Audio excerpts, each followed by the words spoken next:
We'll get started here. As you may know, I'm Doug Guthrie. I'm the Dean of the Business School here, and I work closely with your Dean, Isabelle Bijou, and I love all aspects of education, but I have a special place in my heart for undergraduate education. I think it's kind of the most interesting and core battleground for what it is that we're trying to do.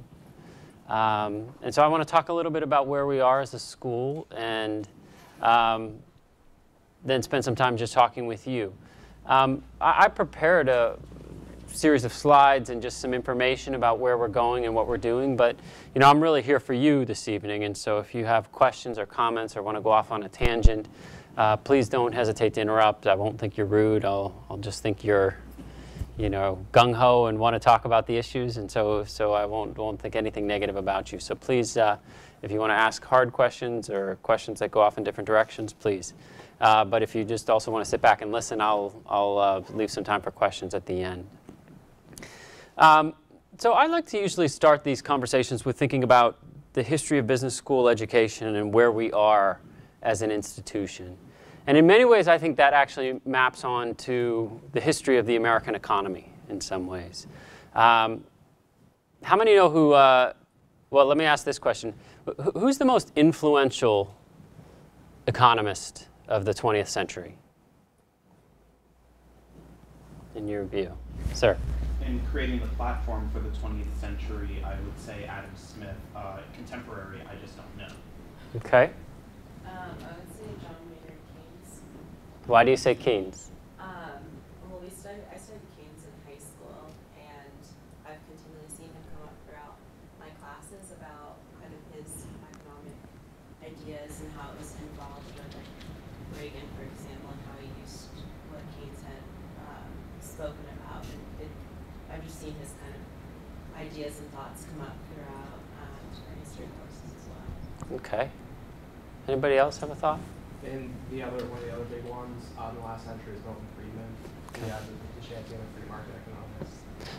So I would put these two together and just tweak a little bit of what you said in terms of the history. In the first half of the 20th century, or at least from 1930, the Great Depression, until about 1970, it was certainly John Maynard Keynes.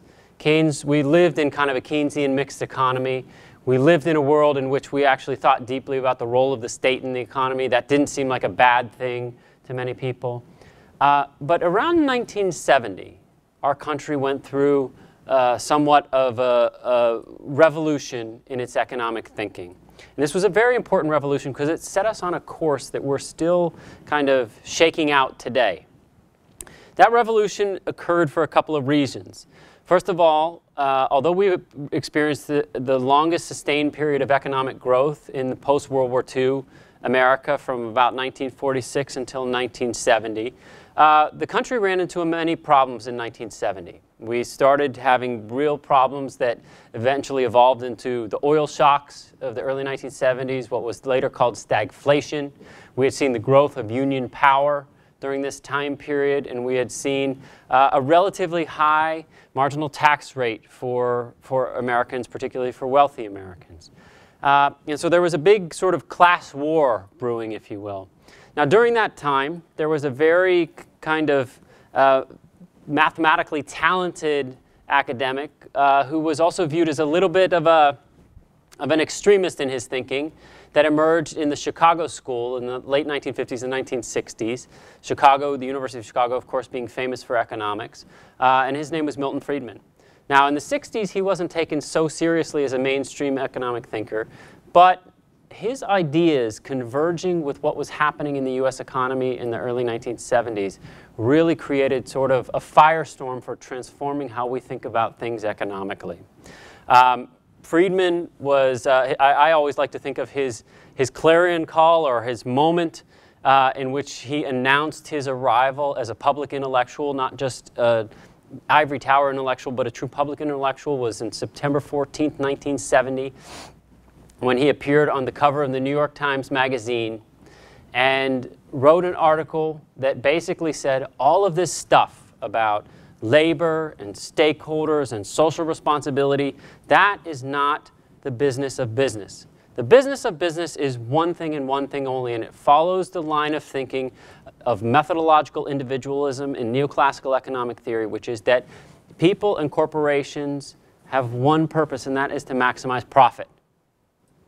And if we don't allow corporations to do that, we're going to become a much less efficient economy. Now, I fundamentally believe the world is not that simple, but that was actually a world in which people, in a time in which people were willing to listen to that call. Now, eventually, Friedman goes through sort of an interesting transformation. He's just sort of this little academic guy, if you've ever seen him. He actually has a wife that is, he and his wife were about the same height, and they wore the same glasses. They were sort of a very funny, odd couple, but they actually became these public intellectuals. By the end of the 1970s, they have a best-selling book called Free to Choose. They have a television show that is widely watched and highly rated. And Friedman becomes, in some ways, Ronald Reagan's informal economic advisor. He kind of becomes his guru, if you will. And you know, this led to a whole bunch of things about trickle-down economics and all kinds of things that we hear in the press. But it's an important thing to understand in the transformation of American economic thinking, because I think it's a debate that we're still living out today. We're still having a debate in this country about the question of whether the state can have a role in the economy at all, and whether or not markets are truly the most efficient form if left unfettered. Now, that's kind of an interesting thing, because I think that business schools have in many ways followed suit. Business schools, if you look at the trajectory of how business schools evolved over the course of the 1970s, 80s, and 90s, they in some ways became more and more siloed, more and more disembedded from their universities, and more disembedded from society.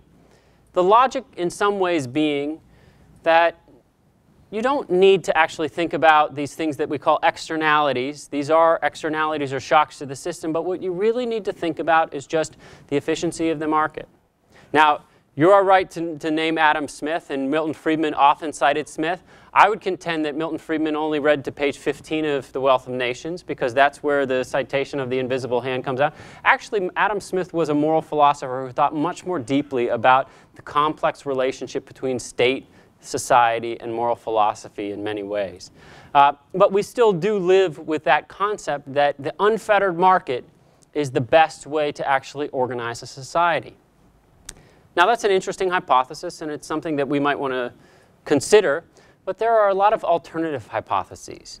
And as I mentioned, I think business schools, in following suit, really produced a very kind of, you know, to use the caricature of the bull, they produced a number of structures and systems that were very, very oriented only towards classical financialization, without actually thinking about the embeddedness in social systems. And it's a little bit of a caricature and perhaps unfair, but I always say that when you arm students with the instruments to build complex securities like mortgage-backed securities or derivatives, and you don't teach them about how important it is that they are embedded in a social system and how weighty the responsibilities that they have are as a result of that, you live in a very dangerous game. And you may end up with a situation in which trillions of dollars of valuation for the global economy are lost because people haven't actually been thinking about the accumulation of the risks. Right? And so I actually think that it was a dangerous time and a dangerous system. But I also think it led some business schools to start thinking differently. This is one of those business schools. I didn't bring these ideas to this business school. I actually inherited a business school and a group of colleagues that thought very much like I did about how we should be thinking about the intersection of business and society and what those relationships are. And so I want to talk to you very briefly about an alternative way of thinking. And this way of thinking, I'm sure none of you have ever heard of Mark Granovetter. Anybody? No, I'm sure not.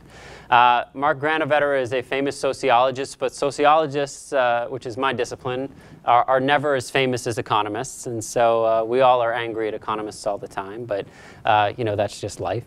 But Mark Granovetter actually is one of the individuals who took the ideas of economics head on and said, actually, the idea that we live in the atomistic world of methodological individualism is fundamentally not true. It's just not how the world works. We are actually not Homo economicus. And if you think about it, if you read classical economic modeling and you think about the core assumptions that are embedded within, about individuals are always rational profit maximizing actors, and they will always strive to maximize profits and usually be interacting at arm's length negotiations. This is just such a caricature of how the world works. Now, to be fair to the field of economics, it has evolved in dramatic ways over the last 20 years, and the entire field of behavioral economics has really, in some ways, transformed itself, and there have been Nobel Prizes that have been won on that account, some by psychologists that have really introduced interesting ideas into this system. But the core idea of Granovetter is that we are all embedded in social systems, and by extension, business schools are embedded in society. We have to think very deeply about our role in society, about our role as training students for being a part of social systems, but we also have to think very deeply about what our platform is and how we think about the social systems, be those complex urban social systems, for example, or complex political systems, or even the place that we look out our window and see today. This is a very complex social system, and it has lots of complexities of many different kinds of institutions and many different kinds of actors that make decisions for many different reasons. So it has long been my dream to actually build a business school around that concept. I actually think it's the most exciting and revolutionary thing going on in education today, not to overstate what we do, but you do represent the group that is the largest major of undergraduates in the country. Business is the most popular major of undergraduate education in the country. And if we're not thinking deeply about what it is that we're doing, shame on us, because this has major implications for the economy in the long term. Right? So for me, that's the dream. And having a group of students and a group of faculty to work with on that dream, I think, is the most important and exciting thing we can be doing. So I thought deeply about this over the course of my career, but I also have a lot of colleagues who have spent a lot of time thinking about it as well. And the real vision, the concept here, is to be a part of a business school that thinks extensively about the intersection of business and society and teaches students to think about that from the get-go. Just this morning, today, I was in my first FYDP class, and this is what I was talking about, because I wanted to engage with students on the question of why we're doing what we're doing. It's not just professional development, but it's actually the opportunity to talk to you. Some of you who are, any freshmen here? So some of you who are 18 years old and embarking on a college career and thinking about what you're going to do in the future. But this is also a formative stage for you all. And this is a moment in which we have time, and a captive audience, by the way, to talk to you about what it is that we believe and see if maybe we can convince you that this is a good way to see the world. So I fundamentally believe in this intersection of business and society, but it's not just because that intersection exists. It's also because business is potentially one of the greatest sources for transformation in the world that we live in, particularly in a capitalist world. It is the greatest force for innovation, wealth creation, evolution. But if left unchecked and produced in an unthoughtful way, it's also a very dangerous force in many ways. And so we actually have to really help produce the young business leaders that are going to think deeply about this question. Now, if that's the tabletop or the kind of overarching banner that we think about at this school, I think that there are three pillars that are really important to me as well. The first of these pillars you can't get around, and that's because we live in a global world today. We live in such a global economy with the flow of capital and the flow of human capital around the world that if we're not training young business leaders to be thinking in very sophisticated ways about the global economy, then we are just we're not doing our jobs. So this is a school that has long emphasized that and prized it. And it's something that I also bring as a China scholar and somebody who's lived for years of my life in Asia. This is a very deep value that we hold. But there are a couple of other parts to this puzzle as well. And a second pillar, I would say, is how important citizenship, leadership, and social responsibility is. Now, here again, I think that in some ways, the business school community, but also just educational institutions sort of fell down on the job over the course of the last 20 years. And when the accounting crises of 2000, 2001 happened, this was the era of WorldCom and Enron, we thought, wow, were we to blame for that? Was that our fault? And people said, no, that was just a couple bad apples. We didn't have anything to do with that. You can't teach ethics anyway. And so those are just some kids that came from bad homes. And then the financial crises of 2007, 2008 happened. And we started to think again, was that our fault? Did we have something to do with that? And so it's very important to me, and I think it's important to all of my colleagues, that we are teaching the aspects of ethics and social responsibility so that we're not producing the Fabrice Tours of the world, but we're producing the next generation of young business leaders who take their responsibilities in corporations very seriously. Because make no mistake about it, besides nation states, corporations are the most powerful institutions in the global economy. And in some cases, some corporations are more powerful than some small nation states. And these institutions have a tremendous amount of power, but also with that power comes a tremendous amount of responsibility. And the line of thinking that the only goal that these institutions have is to maximize profits and maximize shareholder value, I think has injured us as a society and as an economy. And so those things are very important. Now those two legs are very important, but we often get questions from recruiters about, well, that's great, and those are really fluffy concepts, but what do your students come out of the gate knowing? How good are they?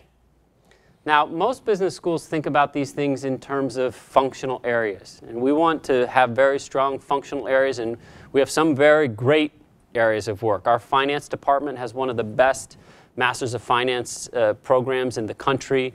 Our IB department is one of the biggest and best IB departments in the country. But the question is, what are we also cohering around in terms of concepts that are really about business?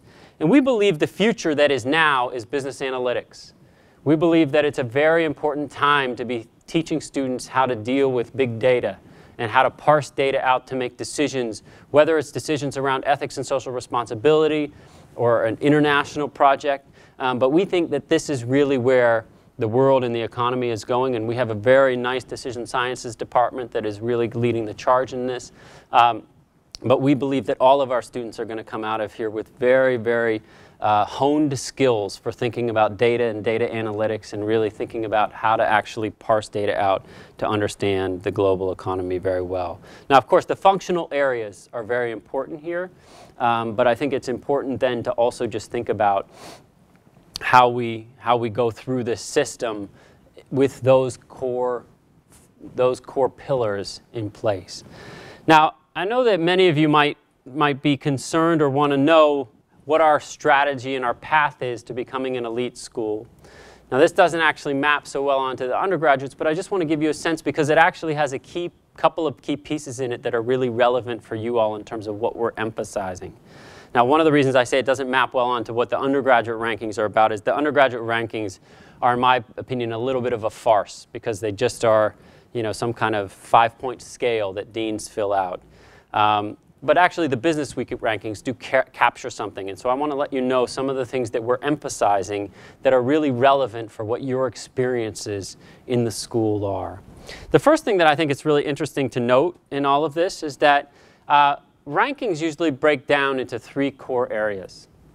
They break down basically into student quality, which is a very important thing, and it's an input. It's basically how talented you all are. But it's not just how talented you are, but it's also how hard you work when you get here, which I think is a very important thing. They also break down into the interesting things that we do. How do we brand ourselves, right? What is our What is our thing? And so I want to talk about some of those things, because not only should we be a school that understands what we are at the intersection of business and society, but we also need to be a school that really thinks about the innovative programs that we're engaging in. But no matter what rankings you look at, one of the interesting things here is that one of the most important things is how we place our students. And this is one thing that FYDP is about, but it's also something that I want to say to you today. You need, from this moment forward, whether you're a freshman or sophomore or junior or wherever you are, you need to be thinking very deeply about how you're training yourself and how you're creating opportunities. Hopefully you're having fun, and that's great. But you also need to be thinking about how you're answering the call of what you're going to be when you come out of here. This is a tough job market. This is a very difficult economy that we're emerging into. And to my mind, and I think Isabel feels the same, we believe that it is our core responsibility to train you academically in a rigorous fashion and also provide the opportunities for you to get jobs. This is not some high-minded thing on one side and student services on the other. We actually believe that they are an integrated core function of what we do. And if we're not doing that, we are not doing our jobs. We are not guarding this public trust that we've been given well. And so to us, it's very important. And so there's a reason why it's such a big part of the rankings. Now, I do think it's an interesting thing then to think about how these things are influenced. We invest very heavily in career services. And if you haven't made use of the Career Services Center yet, please do so. This is a very important thing, and we can only provide the water, and we can only lead you to it. But at some point, you have to go out and grab it. But we have a number of different programs that we've invested in that I think are very, very important programs that really matter for what we do. Of course, who you are also depends on how well we do with this. And we invest very heavily in things like scholarship. GW is actually, although we're always mentioned as one of the most expensive schools in the country at the undergraduate level, we have a much bigger scholarship rate than most of our peer schools, and we're proud of that. We don't talk about it as much as some other schools might in the media, but we're very proud of what we do with that, and we want to continue to provide opportunities for students. But we also want to continue to provide a very interesting kind of experience, and part of that is really thinking about elevating our academic position and hiring outstanding scholars, but also delivering in the best way that we can in the classroom. And then on top of that, doing a bunch of very innovative things that really differentiate us on the market and really make it clear that we're providing an exceptional experience. And I'm going to talk about a couple of these things in a few minutes just to give you an example of some of the exciting things that we're doing that hopefully will get you excited. Now, all of these things take resources, and we have resources through a number of things, but the key thing that these allow me to do is to go out and raise money philanthropically in order to actually fund the kinds of things that we do. Now, I want to also give you a sense of just how complex we are as an organization. We have a very, very complex set of programs. There's no other business school that you will find in the country, I don't think, that has 18-degree granting programs. Right? Most business schools have a maximum of about 6. There's usually an undergraduate program if they have an undergraduate program, a couple of MBA programs, usually a full-time and a part-time, and an executive MBA program, and maybe a couple of specialized programs. So this school has 18-degree granting programs, and it makes us very, very complex in what we do. But it also allows us for a very, very nicely spread portfolio, so that we can actually keep some of our programs small and more boutique and make them a little more high touch than normal, and other programs can actually help us grow in ways that we need to grow as well. Now, we think that all of these programs have potential to sort of have different codings in terms of what they deliver for the school, but all of them are important for what we do. Now, probably our core programs, if I had to talk about what the 3 core things we do are the undergraduate education, the global MBA education, and then there are a couple of specialized master's programs that I think would fall into this core bucket as well. So what I want to mostly talk with you about is first what we're doing in undergraduate education, but then also talk about a couple of these specialized things that might not hit you directly because they're not directly in your curriculum wheelhouse, but they might be things that you you might be interested in and you might be proud about, because they have a lot of cachet in the market, and there are interesting things that we're doing. So we've been thinking a lot about undergraduate curricular reform. Your dean has just recently kind of launched a process in which a number of things have been started, a number of exciting conversations have been started. She's talking now, she's been through it with a curriculum committee, and now she's going to be talking with faculty about it. So there are some very interesting things on the horizon that are coming for the undergraduate curriculum. I will just say in the broadest terms that I think it's very important to think very deeply about two things. The first is the relationship between business education and liberal arts education. And here I'll just say that I think of the undergraduate business degree as very different from the graduate business degree. I think it is very important for you to be embedded in your university and to think about how you can expand your mind. I hear the questions often from students about whether they should, double major in finance and economics, or double major in finance and accounting, or what's the best combination to get me a job. And my answer is usually pick an area and become proficient, become excellent in that functional area, but then get out of the business school and find your passion. Find something that makes you interesting.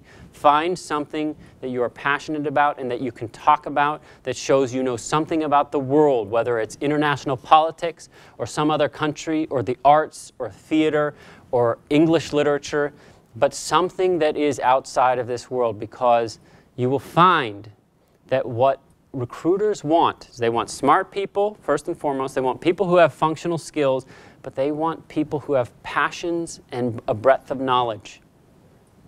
It's one of the things that students often miss. When you're walking into an organization, and particularly when you're going to be a young person who's a junior associate at an investment bank or wherever you are, you're going to be working 60, 70, 80 hours a week, and you're going to be next door to people, and people are going to want to know that you have some interest in the world, something that you're passionate about, something that you can talk about, something that really drives you. Because what they care most about is whether you're curious, whether you can actually learn, right? Not whether you've mastered all the skills that a college has to answer in a narrow area, but whether you have a breadth of knowledge and a breadth of curiosity that will make you a high potential person in the future. So I would just exhort you to use the liberal arts tools that are here. We have a big university. We already push you out into that university about 40 to 50% now. But make sure you just choose your time out there in a way that allows you to capitalize on the opportunities that this education offers you. Because I think that that is, if you don't do that, you're missing an opportunity. Now, I will also say that we think a lot about, at the undergraduate level, how to build a curriculum around the intersection of business and society. And so we're very excited about this as it maps directly onto the branding of the school. All of the things that are part of the university strategic plan, globalization, citizenship and leadership, public policy, these are all things that we care about as well. And so as this curricular reform unfolds, it's going to be very much targeted towards what the undergraduate opportunities are. But it will also be targeted, as I mentioned, towards preparing you for the future. This is a very difficult job market. And so we really need to make sure that you're prepared. I'm not trying to scare you, but it's important. You got to think about it, and you got to think about it strategically. Now, I want to mention a couple of things that we've done that are initiatives that may have actually provide some opportunities for you all in the coming years. And so keep your ear to the ground and ask us about them as they evolve. One of the things that I think about with respect to being an embedded business school is being a school that actually really thinks about our role in society and gives back in some way. So this year, 2 years ago when I came here, I thought a lot about this issue, and I wasn't sure how well we were doing. Sure, we talk a good game about the World Bank and the IMF and the IFC and Washington, D.C., but I couldn't see how we were actually doing it. How are we providing opportunities for our students to actually really be embedded, to actually utilize Washington, D.C.? And one of the things that happened sort of serendipitously is we got into a conversation with the city about how we could help them.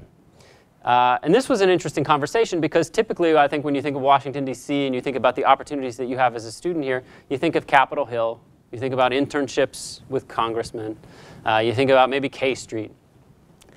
But there actually is this very interesting thing that is a very underfunded city that is the nation's capital. And it's a city that was really struggling. And so I thought, well, as a business school, we have an obligation to be a platform for engaging. And initially, I think we were kind of feeling each other out, and we didn't really know how we could actually help. I didn't know how I could help them. They didn't know how I could help them. I mean, it was just sort of a funny kind of dance. But eventually, we got deeper and deeper into conversations. I went on, took the deputy mayor for planning and economic development to China, and we looked at a couple of business opportunities about investing and thought about opening up a China office in Shanghai. And eventually that conversation led to another one in which the deputy mayor said, you know, we have some money to do a strategic plan. We don't have enough money to hire a McKinsey, but is there a way that we could do something that would bring students into the fold? Is there a way that we could actually do something that would provide opportunities to harness the brain power that you have of young intellectuals who want to work hard in some area? And so we launched this program in the spring that had a course, 2 courses attached to it, and eventually with 16 MBA students from the district, 6 of them GW students, we basically did all the research that ended up producing, we haven't produced it yet, but we're in the end game of producing the city's strategic economic planning. We're probably going to do that again next year for another city, and I think that we're going to try to provide opportunities for undergraduates that would be a part of a consulting practicum together with the MBA students. And so I think that there's going to be huge opportunities with respect to this that are really about how a business school can leverage its areas of expertise in business analytics and in consulting and industry analysis to actually really push an interesting agenda about the role of business in society and how business skills can really help governments become more functional. We've had a good time doing that. It actually has translated into some very interesting things that really related to the development of the city in core areas. And we had a number of students that were a part of our GW community that really, I think, played a key role. Another thing that you should know about that are some very specialized things, some of which are really targeted towards you, are the things that we're doing with career services in a very boutique approach to mentoring that leads to certain industries. So for example, if you should know about career services and you should be knocking on their doors already. It's never too early to start that. But one of the special programs that we've been engaged with in career services has been the Real Estate and Finance Alliance program. It's a very, very high bar of entry program. It requires a lot of the students who want to get in, but they have a 100% placement rate if you want to work in the real estate and finance sector in New York City. And so it has a very, very kind of demanding mentoring, but it also really prepares students for getting internships at top firms that then translate into jobs at top firms. There are also interesting things to keep in mind about trends in education that I think are very important. Education is interestingly becoming much more attuned to the social landscape.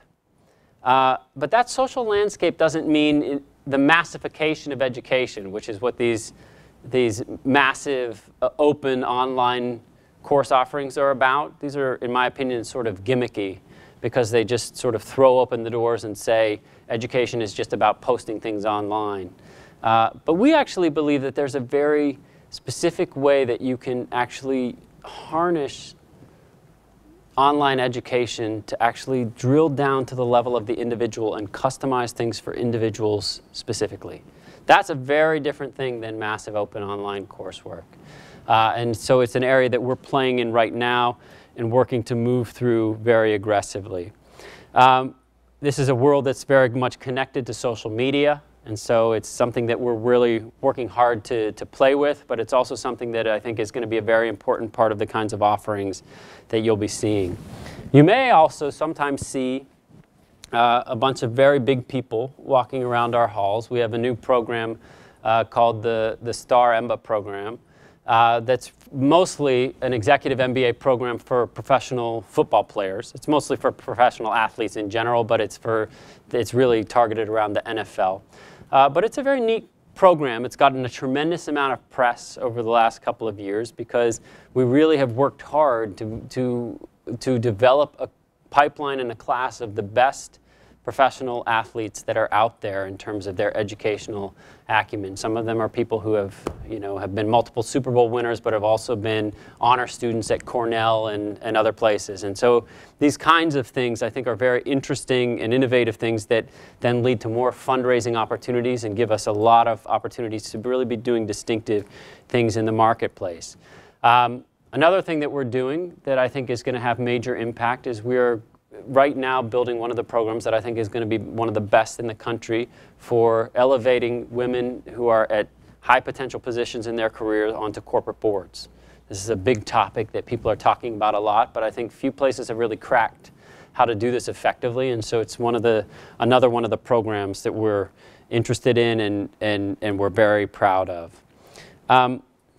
The last thing I want to talk to you about, and then I just want to leave some time for questions, is the international developments that we're having. I think that these are things that you all can benefit from at points in your career. We're in the process of really building these out. We've kind of thought very extensively about different parts of the world that we might want to be engaged in. We've thought of China, Brazil, someplace in the Middle East, perhaps sub-Saharan Africa.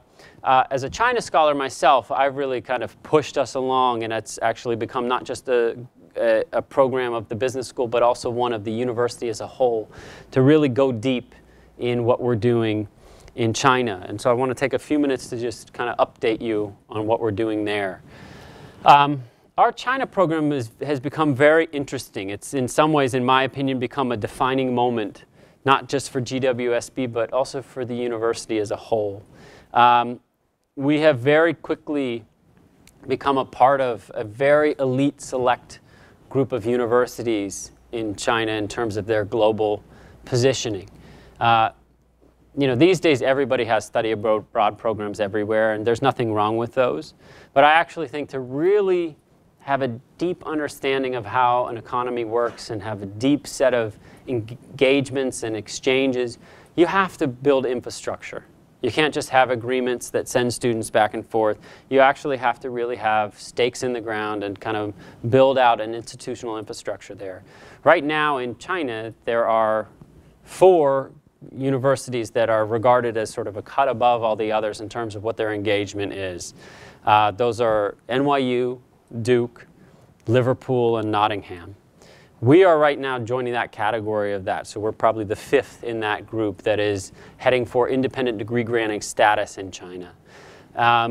It's a very, very arduous process. It takes a lot of investment and a lot of work, and so we have a whole strategic infrastructure that we are building out there. We're building a campus in Suzhou, which I'm a very big advocate of what I call a second-tier city strategy. I think many universities have offices and think about sending their students to Shanghai and Beijing, which I think is great.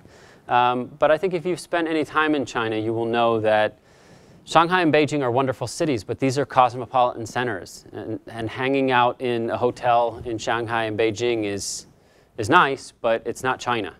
If you really want to understand China, you have to get inside of China. You have to be in places like Suzhou and see the Suzhou Industrial Park, or Xi'an, or Chengdu, or Dalian. And these are places that actually are really, in some ways, the drivers of economic transformation in what's going on in China today. So that's the kind of experience that our students are going to be having. We recently signed a deal with the Suzhou Industrial Park Commission. We also have a very extensive relationship with Renmin University that has its satellite campus actually in the Suzhou Industrial Park. And so we have a very nice kind of partnership going on there that I think is really in some ways going to be transformative for us. And as I said, we're kind of on the path to really building a reputation as one of the key universities that is really positioned there. And so I hope in the near future you all are going to be able to actually get some of the benefit of that for those of you who have a couple years with us still. there's going to be very exciting things going on in these areas. And that doesn't mean you have to go to China to get the exciting international experiences.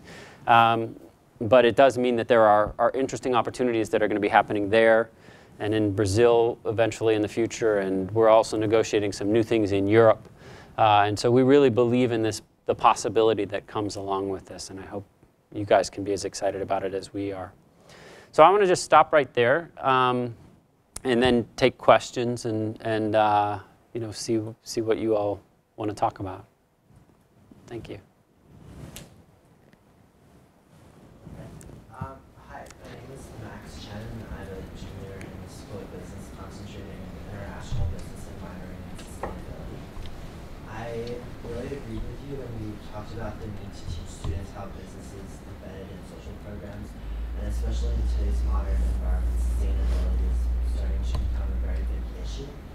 Business oftentimes is a catalyst for getting people to pursue sustainability because it is a tool of persuasion in order to show people that it's not only ethical but also economical. As a sustainability minor, I'm really interested in learning about the intersection between business and society, between business and sustainability. However, looking over the green courses listed so far, there's only one business sustainability course that has not been launched yet. Do you see the potential for the school of business to increase the amount of its business sustainability courses? It's a great question. I do see the potential, and we will surely be doing it. But here is another example of where I would want to gently push you out into the university if your credits allow for it. Because, you know, to be very frank, a lot of business schools talk about sustainability. And I think a lot of them take a very narrow slice of it. And that slice is usually either in strategy or marketing. So usually, if you look at most of the work in this space, it's about how do you frame this in the right way? So that's the marketing piece. Or from a strategic perspective, what is the strategic positioning that gives you power in the marketplace to differentiate, or however you want to think about that. Which is all fine and good, but if you talk to George Coelho, for example, who's one of our trustees, who's a very high-power private equity guy in sustainability, he will tell you that is not what you need to know. If you want to work for my private equity firm, I need you to know some of the technicalities of what it takes from an engineering standpoint to build photovoltaic arrays. I need you to know the public policy and law about these kinds of issues. I need you to know from a very a deeply held understanding what solar systems are. Now, we don't have those things, but the university does. And so here's what for me, the important thing is, I want students to leverage us for what we can do, but leverage the university for what it can do. And this is the really cool thing about the sustainability minor at GW is that it's interdisciplinary, and so we're required to take tracks from all the different schools, including the engineering school, including the geography department. However, what is currently lacking right now in the course list are business courses. Right. And so I'm not excusing that. We need to actually really fill that out, but the important thing for me is that you're leveraging the rest of the university, because those are actually the important things. Again, what George Coelho would tell you is that I need you to understand finance and accounting and all the things that go on in business, and then sustainability is almost an external part of what we do. Now, we have a couple of people internally. Sustainability is connected to everything. No. I'm not arguing that it's not a part of what the business is, but in terms of core functional areas that businesses teach, there are very few business schools that actually teach sustainability well in terms of what you actually need. You have to actually have technical skills in engineering that we can't actually deliver. You have to have public policy and law aspects that we can't deliver either. Now, we are hiring people that have more of these kinds of skills. So Michael Curley has just joined the faculty, and he's somebody who has some of these crossover skills. And we're looking at another person who is a political scientist who has these kinds of crossover skills. But anybody who you get in these areas is going to give you a very narrow suite of what to do. And so, in my view, the important thing, and I think this not only for sustainability but also for entrepreneurship, is you have to, for some of these things, leverage the rest of the university to get the skills that are actually beyond the business functional skills. So we're working to fill it out, but I actually think what you're doing is the right thing to do. the sustainability minor that does interdisciplinary work is the best thing. Because to be honest, you're a business school major. You don't need more business courses. What you need is the other courses that will deliver for that. Right. And what I would like to see is how they tie together. I would like to see that intersection. Yeah. Well, that's your job, though. Your job as a student is to work to tie those together, right? I mean, that's really what. Without the advice of a mentor or like courses to see how I can bring together the technical aspect of sustainability with the tools. Well, for sure, we should be doing the job of advising and mentoring. If we're not doing that well enough, then we need to work with you on that. But bear in mind that the sustainability minor is a very new thing, and so we're still building that kind of advising cadre to get to it. Yeah, sir. I have a question about the China initiative that you mentioned. Yeah. I remember reading somewhere last year about the program at that university you mentioned where you're sending MBA students China, and there were some Chinese coming back, and there was a partnership there. But I wasn't aware, as you alluded to, that we're actually building a physical campus there. Just two questions about that. Is that a business school initiative, or is that more of a university-wide thing that they're moving towards? And then secondly, are there any plans to have any kind of undergraduate opportunity there for us? Yeah. So the first thing is that it started out as a business school initiative, and I was just kind of carrying the water on that and saying, we're going to do this. And, you know, I had the ties and the connections. It was really driving it forward. But in some ways from both sides. From the Suzhou side, they really wanted a more university-wide initiative than just a business school initiative.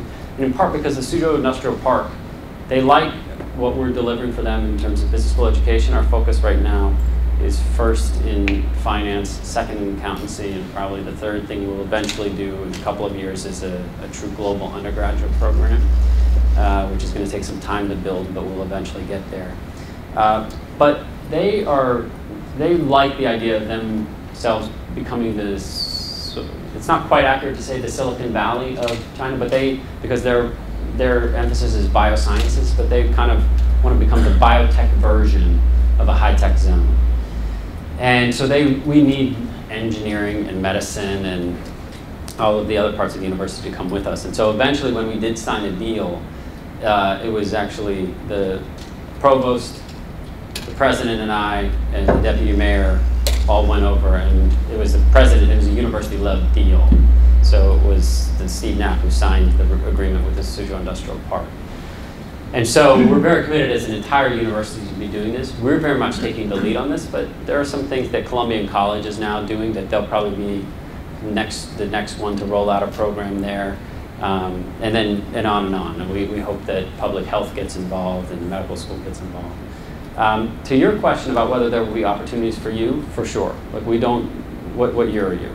I'm a junior. Junior.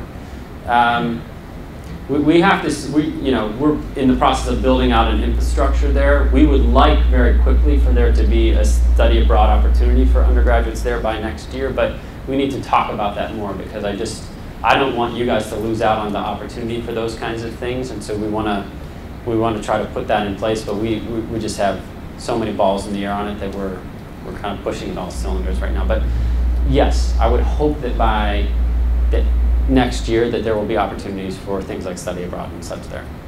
Yeah. I'm Allison Lakeman. I'm a senior concentrating in finance and international business. And I must say I wish I had a few more years to be a part of some of these new initiatives you're undertaking. And I was just curious as to what the student involvement is with the new curriculum reform. I know you mentioned that there was a committee that was formed with faculty currently, but I was just wondering how, or if you were planning to use students at all in this reform process. So the first thing, let me just say, maybe I misspoke a little bit. It wasn't actually a full-fledged curriculum reform that we've launched yet, but it was sort of the beginnings of that, and there was a committee that's sort of, but maybe you might be better for answering that question than I am, Isabel, as to how we're going to involve students. First stage of the reform. So I need to run that for the faculty in the school to actually be able to talk more about it.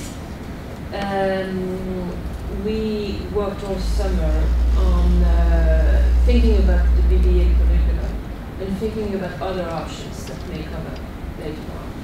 So I'm hoping that by the end of this semester, we'll have something that we'll be able to put more in public. But at this point, it's very difficult because the conversations are going on with faculty in the school, and they always want to have the first hand in these conversations. But I think the question is, will students be involved in that decision-making process as it evolves? And I'm sure that that's the case. Yeah. Yes. I think we'll have representatives from students on that. And so, but we're just not quite there yet. Sir.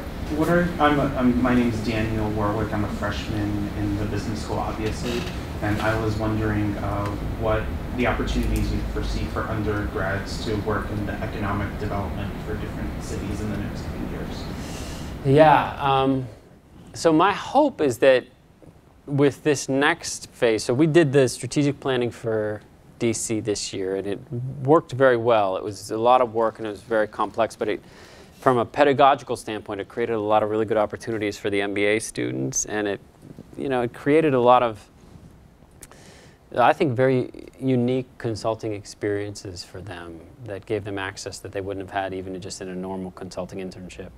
So my hope is that this year I'll be able to raise enough money so that it won't just be for MBA students in their curriculum, but we'll be able to provide some positions for support of that work, and there'll be sort of mentoring kinds of things that go from the MBAs to the BBA students. You'll have to apply for them, and there will be opportunities to do that.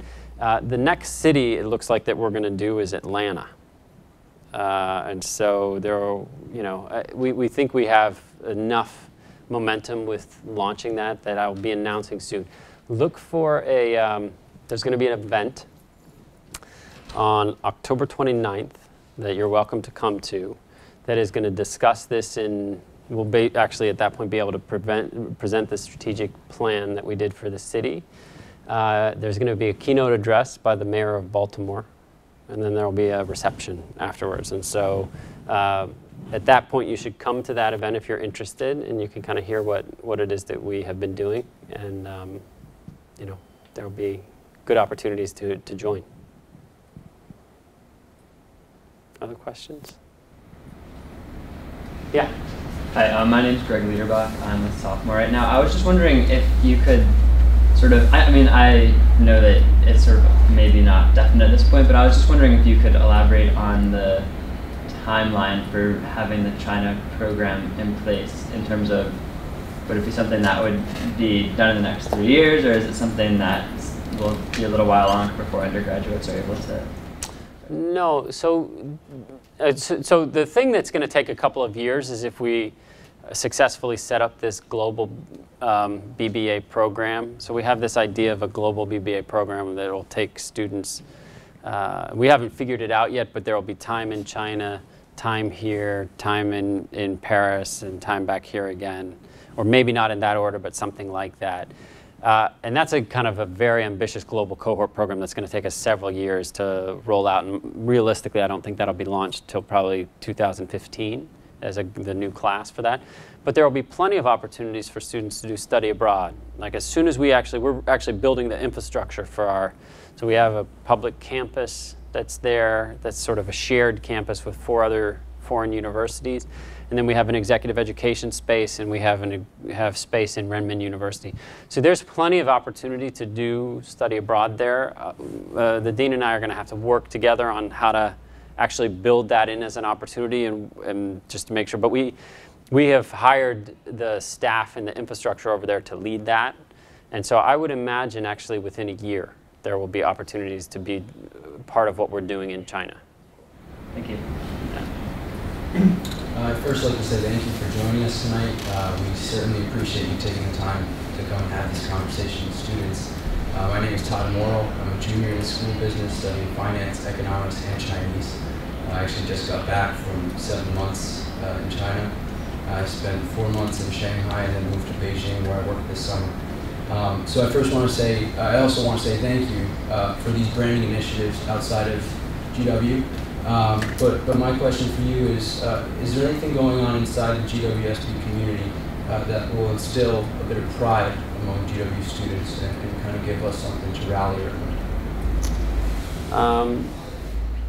Yeah, that's an interesting question because, and I guess I would love your advice on how to do that, because my hope is that these things are all, you know, some of them I know touch you guys directly, some of them maybe for you, some of you feel a sense of loss because these things are happening and you're moving on.